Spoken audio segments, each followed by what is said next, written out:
ஆண்டவராகிய இயேசு கிறிஸ்துவினுடைய புண்ணிய நாமத்தினாலே உங்கள் அனைவருக்கும் நான் வாழ்த்தல் சொல்கிறேன். உங்களோடு சேர்ந்து ஆண்டவரை ஆராதிக்கும்படியாகவும் கர்த்தருடைய வார்த்தைகளை சொல்லும்படியாகவும் ஆண்டவர் எனக்கு கொடுத்த நல்ல வாய்ப்புக்காக நான் ஆண்டவரை தோத்திருக்கிறேன். அருமையானவர்களே, நம்முடைய வாழ்க்கையிலே கிறிஸ்தவ வாழ்க்கை என்பது ஒரு பயணமாகும்.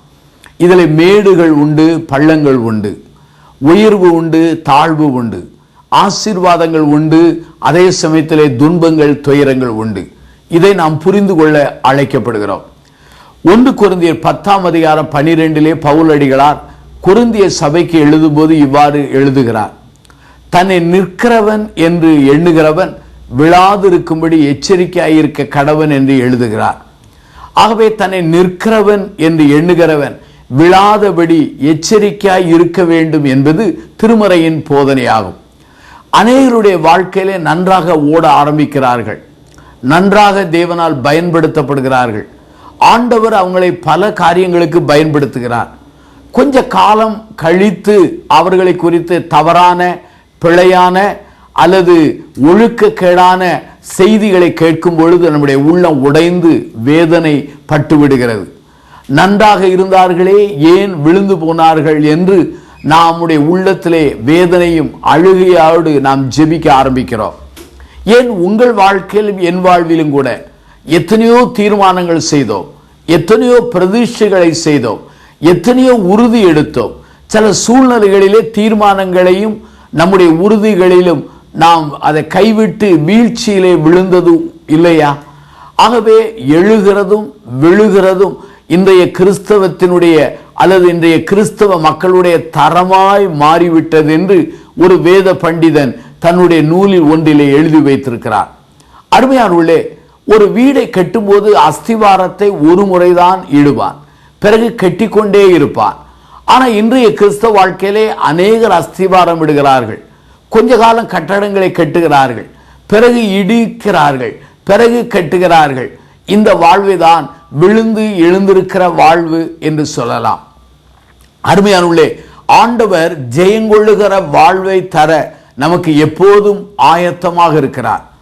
அவரோடு வாழும் பொழுது ஆண்டவர் பெரிய காரியங்களை செய்வார். இன்றைக்கு தாவீதை குறித்து நாம் கற்றுக்கொள்ள போகிறோம். தாவீதை ஆண்டவர் என் தாசன் என்று சொன்னார், என் இருதயத்துக்கு ஏற்ற உள்ளவன் என்று சொன்னார், எனக்கு சித்தமானதை செய்வான் என்று அவனை குறித்து நம்பிக்கையோடு அங்கே சாட்சி பகிர்ந்த அந்த தாவீதை குறித்து சொல்ல போகிறேன். நம்முடைய ஆண்டவராகிய இயேசு கிறிஸ்துவுக்கு ஒரு பேர் என்ன? தாவீதின் குமாரன். வேத வசனம் சொல்கிறது, விழுந்து போன தாவீதின் கூடாரத்தை மறுபடி எடுப்பித்து கட்டுவேன் என்று சொல்லப்பட்டிருக்கிறது. ஆகவேதான் அருமையான என் சகோதரர்களே, சகோதரிகளே, தாவீது தேவனுக்கு பிரியமானவன், தாவீது தேவனுக்கு மிகவும் பிரியமான காரியங்களை செய்தவன். அவன் வாழ்விலும் வீழ்ச்சிகள் ஏற்பட்டன. தாவீது ஒரு ராஜா, அரசியல்வாதி. தாவீது ஒரு ஆன்மீகவாதி, அதாவது ஸ்பிரிச்சுவல் மேன் என்று சொல்லலாம். தாவீது ஒரு குடும்ப மனிதன். அவனுக்கு ஃபேமிலி என்பது உண்டு, மனைவிகள் உண்டு, பிள்ளைகள் உண்டு. ஆகவே இந்த 3 தரப்பிலும் சிறந்து வாழ்ந்த ஒரு மனிதன் தான் தாவீது. தாவீது இவ்வளவு தேவனுக்கு பிரியமாக இருந்தாலும் அவன் வீழ்ச்சி அடைந்தான். வீழ்ச்சியிலே விழுந்தாலும் எழுந்தான், மறுபடி தன்னை புதுப்பித்துக் கொண்டான், தான் இழந்தவைகளெல்லாம் திரும்ப பெற்றான். இன்றைக்கு அநேகர் விழுகிறார்கள், எழுந்திருக்கிறதில்லை. சிலர் எழுந்தாலும் மறுபடியும் அநேகரை விழ வைத்து விடுகிறார்கள். இன்றைக்கு தாவீதின் வீழ்ச்சிகளை குறித்து சொல்ல போகிறேன். தாவீதின் வீழ்ச்சி என்று நம்முடைய வாழ்க்கையிலே மனதில் வரும்போது, பத்சபாளோடு அவன் வாழ்ந்த அந்த தவறான வாழ்க்கை தான் அநேகருடைய மனதிலே வருகிறது உண்டு. நான் வேதத்தை வாசித்த பொழுது தாவீதின் வீழ்ச்சிகள் என்று 4 கண்டுபிடித்தேன், அல்லது வேதத்திலிருந்து புரிந்து கொண்டேன். அந்த 4 வீழ்ச்சிகளை நான் சொல்ல விரும்புகிறேன். அந்த வீழ்ச்சிக்கான காரணங்களை விளக்க விரும்புகிறேன். அந்த வீழ்ச்சியிலிருந்து அவன் எப்படி வெளியே வந்தான் என்கிறதற்கு ஆண்டவருடைய கிருபையும் நான் சொல்ல விரும்புகிறேன். ஆகவே இந்த 4 வீழ்ச்சிகளை குறித்து வேதத்தை எடுத்து வைத்துக் கொள்ளுங்கள். ஆண்டவருடைய வசனத்தின் ஊடாக ஆண்டவர் நமக்கு கற்றுக் கொடுப்பாராக. 1 சாமுவேலின் புத்தகத்தை நீங்கள் எடுத்துக்கொள்ளலாம். அதில் 27ஆம் அதிகாரம் சொல்கிறது 1வது வாக்கியத்திலே தாவீது சொல்கிறான், என்றைக்காவது ஒரு நாள் சவுலின் கையிலே நான் மடிந்து விடுவேன் என்று எண்ணிக்கொண்டு அவன் தன்னுடைய மனதுக்குள்ளே யோசித்து அவன் பெலிஸ்திய ராஜாவிடத்தில் போய் அடைக்கலம் புகுந்தான். தாவீதுக்கும் சவுலுக்கும் போராட்டம். சவுல் தாவீதை கொல்ல பிரயாசப்படுகிறான். மலைகளுக்கும் குகைகளிலும் பள்ளத்தாக்கிலே ஓடி ஒளிகிறான். தேவனாகிய கர்த்தர் அவனை காப்பாற்றிக் கொண்டே வருகிறார். அந்த சமயத்தில் தான் தாவீது ஒரு மாம்சமான சுயத்திலே ஒரு தீர்மானம் செய்தான். பெலிஸ்திய ராஜாவிடத்தில் போய் அடைக்கலம் புக வேண்டும் என்று தீர்மானித்தான். இஸ்ரவேலருக்கும் பெலிஸ்தருக்கும் எப்போது யுத்தம் நடைபெறுவது உண்டு. தாவீது கொன்ற முதல் மனிதன் பெலிஸ்தீனான கோலியாத்து தான். ஆகவே தாவீது சவுலுக்கு தப்பி விரோதியிடத்தில் போய் அடைக்கலம் புகுந்து கொண்டான். ஆண்டவர் போக சொன்னாரா? ஆண்டவர் கட்டளையிட்டாரா? ஆண்டவர் வெளிப்படுத்தினாரா? ஆண்டவர் போதித்தாரா? அப்படி சொல்லப்படவில்லை. 1 சாமுவேல் 27:1 சொல்கிறது, தாவீது தன் மனதுக்குள்ளே யோசித்தான், சுயமாய் யோசித்தான், தன் சொந்த புத்தியில் யோசித்தான். இதுதான் தாவீது செய்த முதல் தவறாகும். ராங் டிசிஷன் என்று சொல்லலாம். தீர்மானங்கள் 2 வகைப்படும். சரியான தீர்மானம், தவறான தீர்மானம். சரியான தீர்மானம் செய்தால் சரியான ஆசீர்வாதம் உண்டு. தவறான தீர்மானங்களை செய்தால் தவறான பின்விளைவுகள் உண்டு. தாவீது தவறான தீர்மானம் செய்தான். 1 வருடம் அவன் 4 மாதங்கள் அந்த நாட்டிலே குடியிருந்தான். அருமையான என் சகோதரனே, சகோதரியே, இந்த தவறான தீர்மானம் பண்ணியதினாலே 4 விளைவுகளை அவன் 4 கஷ்டங்களை அவன் அனுபவித்தான் என்று சொல்ல முடியும். 1 சாமுவேல் 27 எடுத்துக்கொள்ளுங்கள். 9 12 வரை வாசித்து பாருங்கள். தாவீதோடு 600 பேர்கள் இருந்தார்கள். அவருடைய மனைவிகள், பிள்ளைகள் எல்லாரும் இருந்தார்கள். தாவீது தன்னோடு இருந்த மக்களுக்காக குடியிருக்கும்படியாக பெலிஸ்தரிடத்தில் போனான். பெலிஸ்திய ராஜா அவனுக்கு சிக்லாக் என்கிற ஊரை கொடுத்தான். சிக்லாக் ஊரில் இருந்தாலும் தன்னுடைய கூட்டத்தாருக்கு ஆகாரத்தை சவதரிக்க அவன் பெலிஸ்திய நாட்டிலே கொள்ளையடித்தான். கொள்ளையடித்தது மாத்திரமல்ல, தன்னை யாராவது காட்டி கொடுத்து விடுவார்கள் என்று அவன் யோசித்து சிறுபிள்ளைகள் முதற்கொண்டு இல்லாதபடி கொன்று போட்டான். ராஜா கேட்கிறான், பெலிஸ்திய ராஜா, எங்கே கொள்ளையடித்தாய்? பெலிஸ்தி நாட்டிலே கொள்ளையடித்துக் கொண்டு அவன் சொல்கிறான், நான் இஸ்ரவேல் நாட்டிலே கொள்ளையடித்தேன் என்று பொய் சொன்னான். தனக்கு அடைக்கலம் கொடுத்தவனுக்கு நம்பிக்கை துரோகம் பண்ணினான். பொய் சொன்னான், கொலை செய்தான், கொள்ளையடித்தான், நம்பிக்கை துரோகம் பண்ணினான். ஆகவே தாவீதின் தவறான தீர்மானத்தினாலே முதல் காரியம் என்ன? அவனுடைய ஜீவியத்திலே அவனுடைய வாழ்க்கையின் கேரக்டர், அவனுடைய குணநலம் மாறிவிட்டது அல்லது சிதைந்து போய்விட்டது என்று சொல்லலாம். 1 சாமுவேலின் புத்தகம் 30ஆம் அதிகாரம் 1 பாருங்கள். பெலிஸ்தியர் ராஜாவும் அவனுடைய சேனாதிபதியும் சேனைகளும் இஸ்ரவேலோடு ராஜாவோடு சண்டை போட போகிறார்கள். பெலிஸ்தியன் ராஜா தாவீதை தன்னோடு அழைக்கிறான். அப்பொழுது பெலிஸ்திய பிரபுக்கள் சொல்கிறார்கள், சவுல் கொன்றது 1000, தாவீது கொன்றது 10000 என்று இவனை குறித்து பாடினார்களே, இவன் தங்களோடு வரக்கூடாது என்று பிடிவாதம் பண்ணினார்கள். அது ராஜாவுக்கு வேதனையாய் இருந்தது. ஆனாலும் தாவீதை திரும்ப அனுப்பிவிட்டான். தாவீது திரும்ப வருவதற்கு முன்பாக அமேலிக்கர்கள் சிக்லாக்கை தீ வைத்து கொளுத்தினார்கள். தாவீதினுடைய மனைவிகள், பிள்ளைகள், 600 பேருடைய மனைவிகள், பிள்ளைகள், ஆடு மாடுகள் எல்லாவற்றையும் சிறைபிடித்து விட்டு போய் அந்த சிக்லாக் என்கிற பட்டணத்தை தீ கொளுத்தி எரித்து விடுகிறார்கள். தாவீது பார்க்கிறான், எல்லாவற்றையும் இழந்தான். அவர்கள் எல்லாரும் மனங்கசந்து அழுதார்கள். அந்த சமயத்தில் தான் தாவீதின் வாழ்க்கையிலே ஒன்றை நாம் புரிந்து கொள்ள வேண்டும். தவறான தீர்மானம் அவனுடைய குணநலத்தை சிதைத்துவிடும். தவறான தீர்மானம் எத்தனை ஆண்டுகள் சம்பாதித்த அந்த ஐஸ்வர்யத்தை இழக்க வைத்துவிடும். அருமையான என் சகோதரனே, சகோதரியே, என் வாழ்க்கையிலே தேவன் கொடுத்த சொத்துகள், சுகங்கள் எல்லாம் அழிந்து போய்விட்டதே என்று நீ முறுமுறுத்து கொண்டிருக்கலாம். ஒருவேளை உன்னுடைய வாழ்க்கையினுடைய தவறான தீர்மானமாய் இருக்கலாம். புரிந்து கொள்ள ஆண்டவருக்குள்ளாக உங்களை அன்போடு அழைக்கிறோம். 3வதாக அதே 1 சாமுவேல் 30ஆம் அதிகாரம் 6 தாவீதோடு 600 பேர் இருந்தார்கள். அவர்களும் மனைவி பிள்ளைகளை இழந்தார்கள். தங்கள் மனைவிகளை பிள்ளைகளை இழந்த அந்த கிரேசத்து நிமித்தம் தாவீதை கல்லறிய வேண்டும் என்று சொல்லிக் கொண்டார்கள். கல்லறியவில்லை, கல்லறிய வேண்டும் என்று சொல்லிக் கொண்டார்கள். அடிக்கிறேன் என்று சொல்வதும் ஒன்றுதான், அடிப்பதும் ஒன்றுதான். அடிப்பதை காட்டிலும் அடிப்பேன் என்கிற சொல்கிற வார்த்தை தான் நம்மை அதிகமாய் காயம் உண்டாக்குகிறது இல்லையா? ஆகவே இப்போது தாவீதுக்கும் 600 பேருக்கும் உள்ள உறவு அது உடைந்து போனது. தவறான தீர்மானம் உன் குணநலனை, உன்னுடைய குணநலன்களை சிதைக்கலாம்.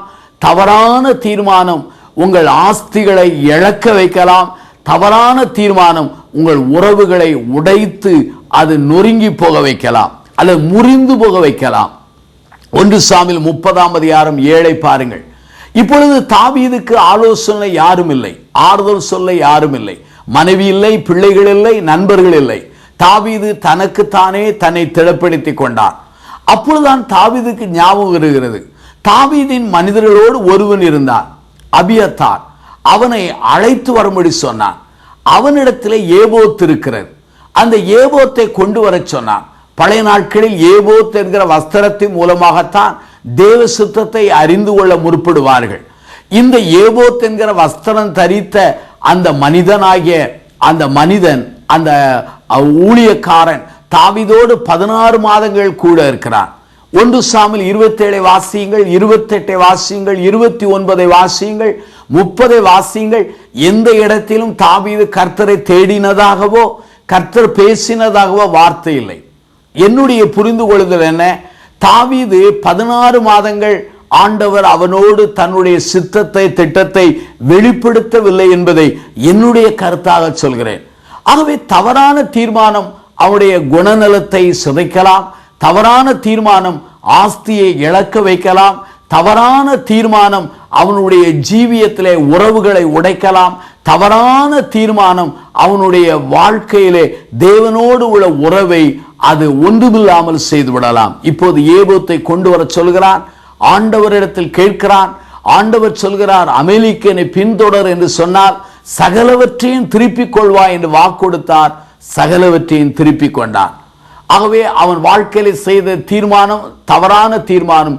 பெலிஸ்தியர் நாட்டிலே அடைக்கலம் புகுந்தது. சரியான தீர்மானம் என்ன? எல்லாரும் கைவிடப்பட்ட போது ஆண்டவரை தேடினான். தேடிய போது என்ன நடந்தது?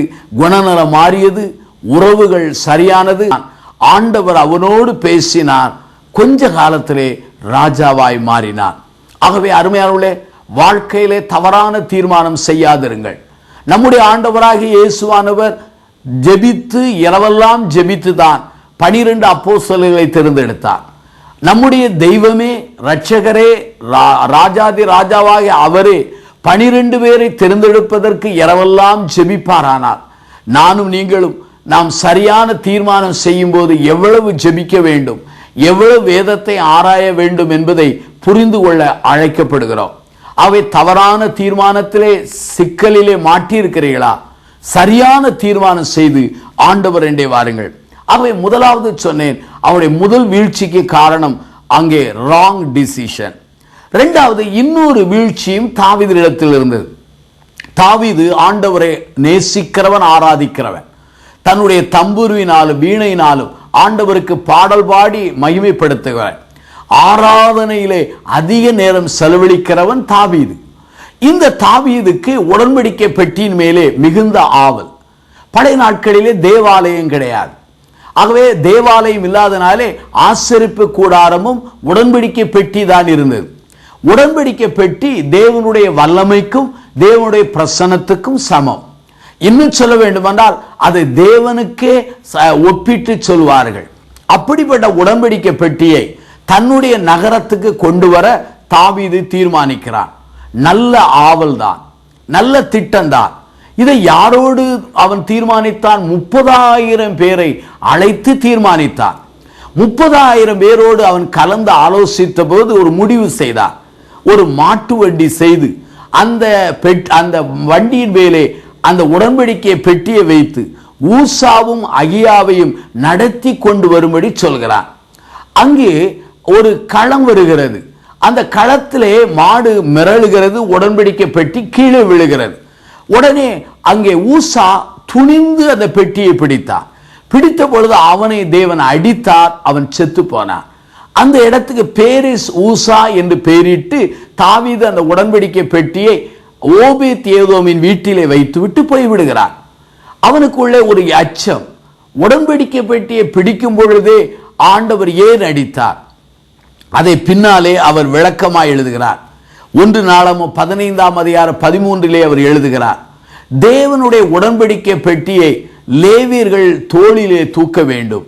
அதே போல நியாயமானபடி அவரை தேடாதபடினாலே நமக்குள்ளே அடிவள பண்ணினார் என்று சொல்கிறார். லேவியர்கள் தோளிலே தூக்க வேண்டிய அந்த உடன்படிக்கை பெட்டியை மாட்டுவண்டி கலாச்சாரத்துக்குள்ளே கொண்டு வந்தார். இந்த மாட்டுவண்டி கலாச்சாரத்தை தாவீது எங்கே படித்தான்? ஒருமுறை உடன்படிக்கை பெட்டியை பெலிஸ்தர்கள் பிடித்து கொண்டு போய்விட்டார்கள். அப்போது அந்த பெலிஸ்திய பட்டணத்திலே மூலவியாதி வந்தது. அந்த மூலவியாதி வந்ததினாலே அவர்கள் என்ன செய்தார்கள்? கூக்குரலிட்டார்கள், முடிவு பண்ணினார்கள். ஒரு மாட்டு வண்டி செய்து மாட்டை பூட்டி அதன் மேலே உடன்படிக்கை பெட்டியை வைத்து தங்கள் வியாதிக்குரிய பரிகாரங்களை வைத்து இது நேராக அனுப்பிவிட வேண்டும். இது நேராக இஸ்ரவேல் நாட்டுக்குள்ளே சென்றால் இது தேவனால் வந்தது, வேறு எங்கேயாவது சென்றால் இது தற்செயலாக வந்தது. ஆகவே அந்த மாட்டை வண்டியிலே பெட்டி வைத்து அனுப்பினார்கள், நேராக இஸ்ரவேல் நாட்டுக்குள்ளே சென்றது. அந்த கலாச்சாரத்தை தான் தாவீது கையாண்டான். எனக்கு பிரியமான சகோதரனே, சகோதரியே, நாம் உலகத்தில் இருக்கிறோம், உலகத்திலே நாம் வாழ்ந்து கொண்டிருக்கிறோம். உலகத்தினுடைய நீதிகளையும் நெறிமுறைகளையும் பழக்கங்களையும் அதனுடைய கலாச்சாரங்களையும் நாம் நம்முடைய ஆன்மீகத்திலே கொண்டு வருவதிலே எச்சரிக்கையாய் இருக்க வேண்டும். தாவீது நல்லவன் தான், அவனுடைய நோக்கம் நல்லதுதான்.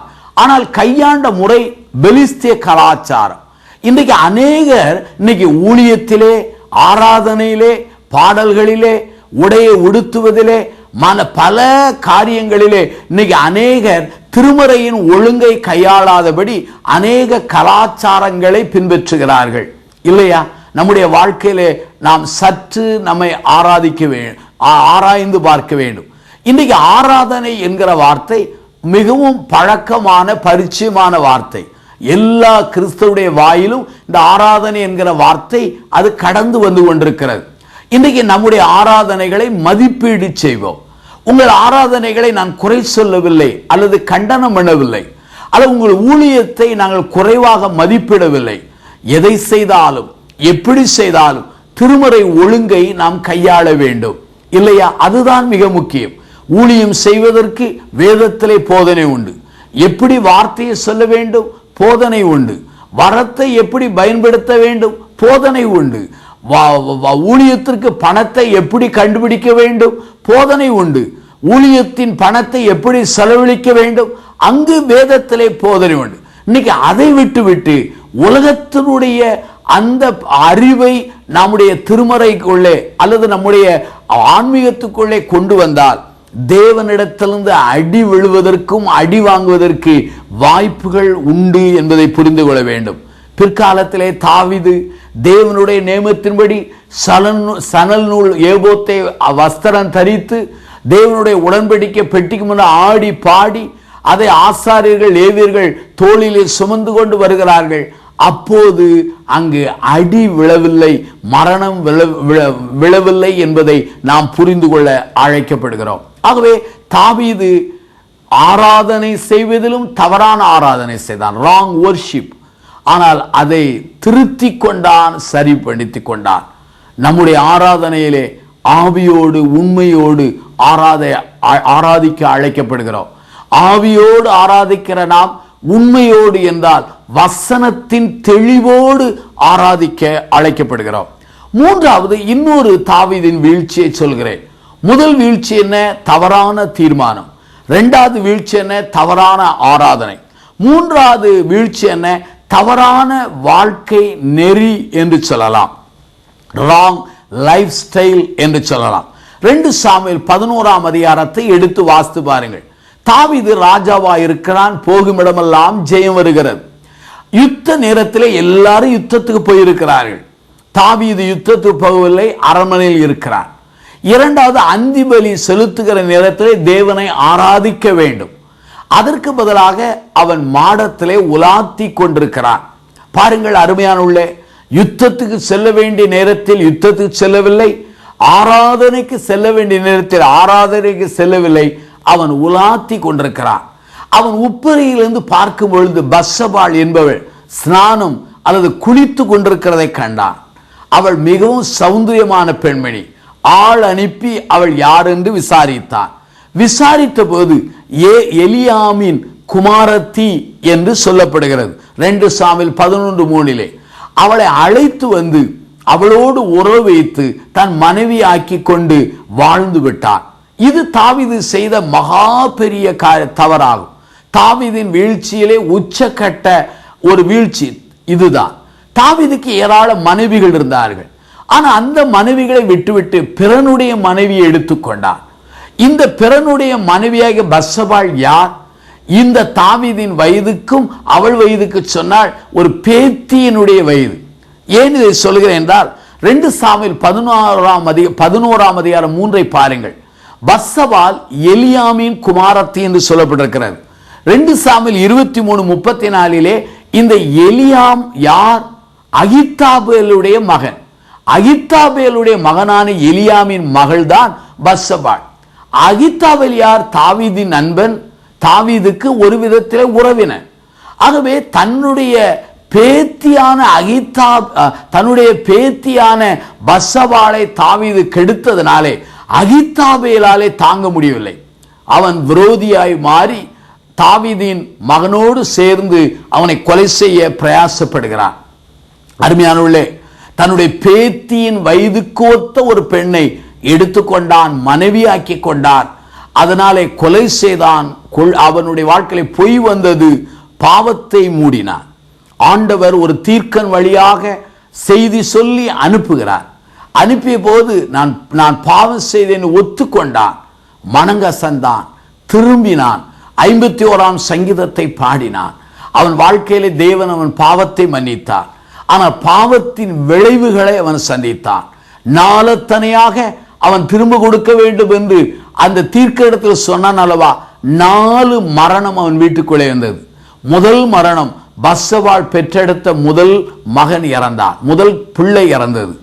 இரண்டாவதாக அங்கே அதோனியா இறந்தான், அம்மோன் இறந்தான், அப்சலோம் இறந்தான். இந்த 4 மரணத்து பிற்பாடுதான் மரணம் நின்று போனது. பிரியமான என் சகோதரனே சகோதரிகளே, ராங் லைஃப் ஸ்டைல். நம்முடைய ஆண்டவர் யார்? பரிசுத்தத்தின் தேவன்.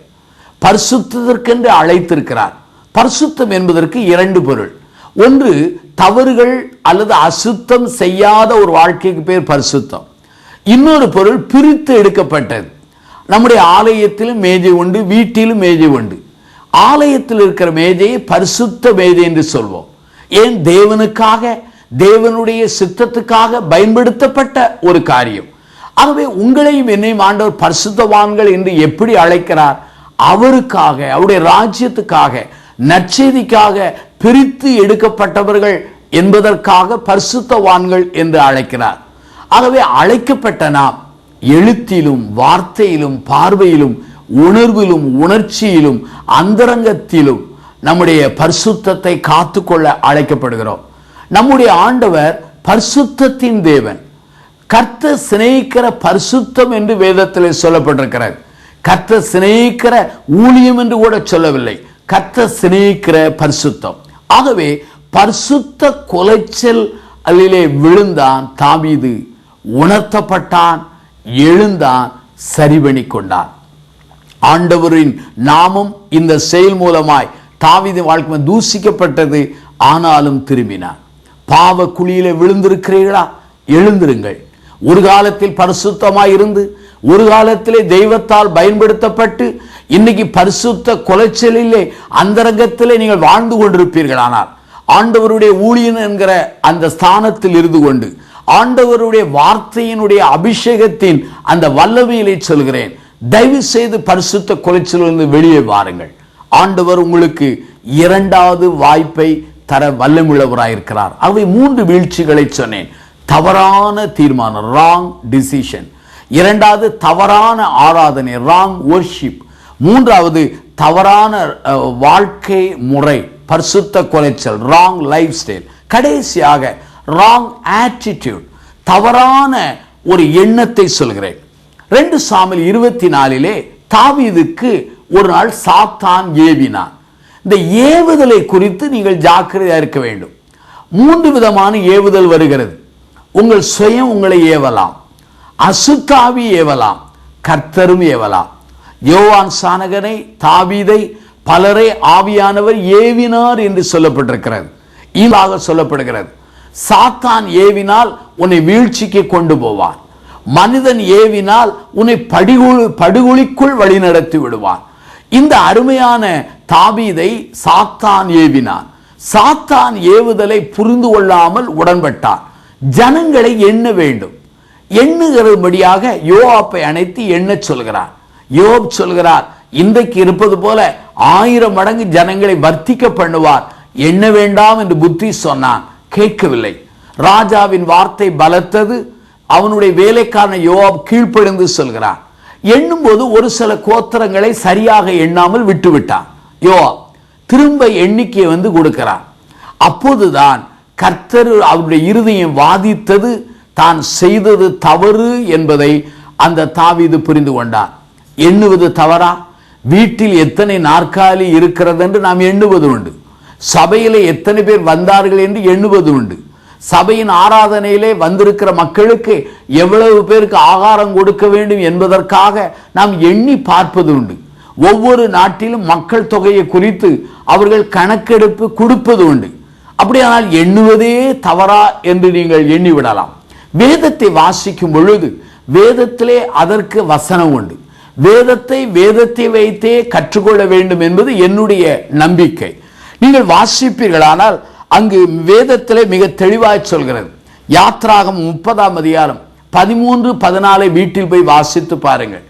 அங்கு மோசே சொல்கிறார், ஜனங்களை எண்ணும் போது அந்த எண்ணுகிறதுக்கு தக்கதாக சேக்கல் நிறையான அந்த பொன்னை தேவாலயத்துக்கு கொடுக்க வேண்டும். இங்கே தாவீது எண்ணினான். அவன் ஆலயத்துக்கு கொடுத்தானா? வேதத்தில் இல்லை. கொடுக்கவில்லை என்பதற்கும் வசனமில்லை. ஆனா என்னுடைய புரிந்து கொள்ளுதல் என்ன, தாவீது கொடுத்திருக்க வாய்ப்பு இல்லை. ஆகவே தேவன் அந்த தாவீதனுடைய இருதயம் வாதித்ததற்கு காரணம் என்ன?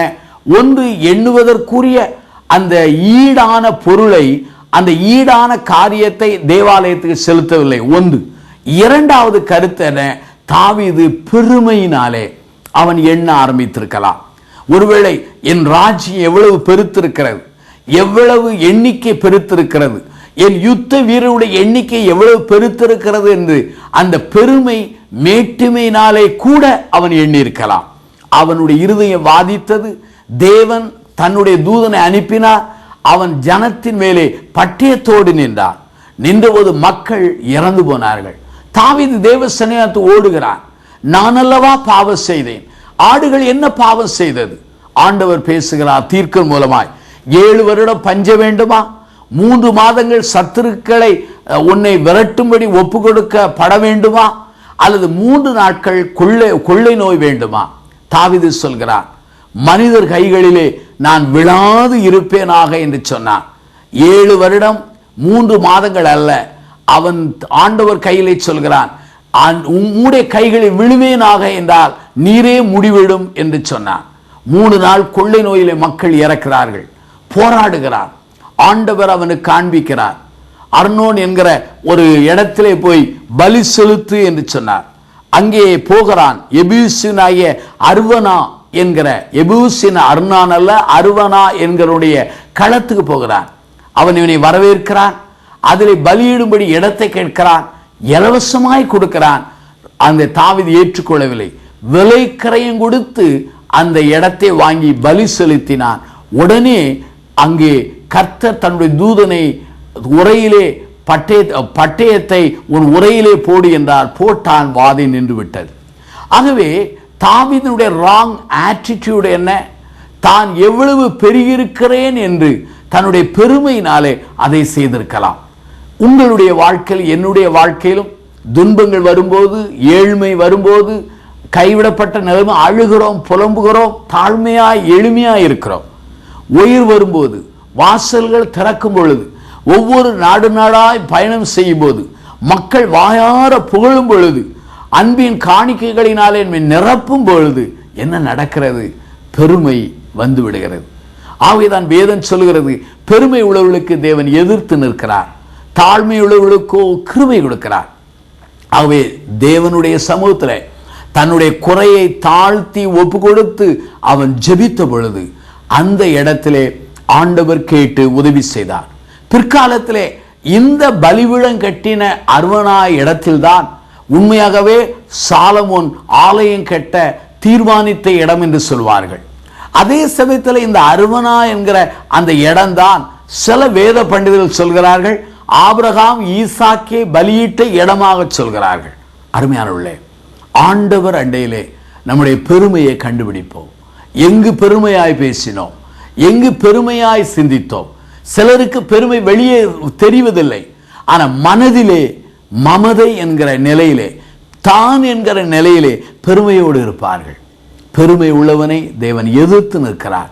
தாழ்மைப்படுங்கள், கர்த்தர் உங்களை உயர்த்துவார். ஆகவே தாவீதின் 4 வீழ்ச்சிகளை கற்றுக்கொண்டோம். வீழ்ச்சிக்குரிய காரணங்கள், வீழ்ச்சிகளை எப்படி சரி பண்ணினான் என்பதையும் கற்றுக்கொண்டோம். இந்த செய்தியை கேட்ட சகோதரனே சகோதரியே, உங்கள் வாழ்க்கையை சிந்தித்து பாருங்கள். எங்கே விழுந்தீர்கள்? எந்த இடத்திலிருந்து விழுந்தீர்கள்? எப்படி விழுந்தீர்கள்? ஏன் விழுந்தீர்கள்? கண்டுபிடியுங்கள். ஆண்டவருடைய சமூகத்திலே மறுபடி சரி பண்ணுங்கள். ஆண்டவர் உங்களுக்கு 2வது வாய்ப்பை, செகண்ட் சான்ஸை கொடுக்க தயாராக இருக்கிறார். ஒப்பு கொடுங்கள், ஏற்றுக்கொள்வார், மன்னிப்பார், மறுவப்படுத்துவார், மகிமையாய் பயன்படுத்துவார். ஏன் தாவீது கொடுத்த கிருபை உங்களுக்கும் கொடுக்க மாட்டாரா? தாவீதின் குமாரனாகிய நம்முடைய இரட்சகராகிய இயேசுவை உற்று பார்த்து ஜெபிப்போம். அப்படி ஜெபிக்கும் பொழுது தாவீதின் வீழ்ச்சியிலிருந்து தூக்கி எடுத்தவர் என்னையும் உங்களையும் தூக்கி எடுத்து பயன்படுத்துவார். பிரார்த்தனை செய்வோம். ஜீவனுள்ள பிதாவே, என் வாழ்விலே, எங்கள் வாழ்க்கையிலே அநேக முறை நாங்கள் தடுமாறி இருக்கிறோம். எங்கள் தடுமாற்றங்கள் மனிதர்களுக்கு தெரியாது, உமக்கு தெரியும். எங்களுக்கும் நாங்கள் அறிந்திருக்கிறோம். எங்கே விழுந்தோம் என்பதை அறிந்து அதை சரி பண்ண எங்களுக்கு பலந்தார். கைவிடாமல் காத்துக்கொள்ளும். யார் யார் இந்த செய்தியை கேட்டு புரிந்து கொண்டார்களோ, உணர்த்தப்பட்டார்களோ, அவர்கள் அந்த படுகொலியிலிருந்து வெளியே வர உடைய ஆவியின் ஒத்தாசையை தார். விழுந்து போன தாவீதின் கூடாரத்தை எடுத்து கட்டுகிறவரே, விழுந்து போன மக்களை எடுத்து கட்டி பயன்படுத்தும். காத்துக்கொள்ளும். இயேசுவின் நாமத்தில் பிரார்த்திக்கிறோம், ஜீவனுள்ள பிதாவே.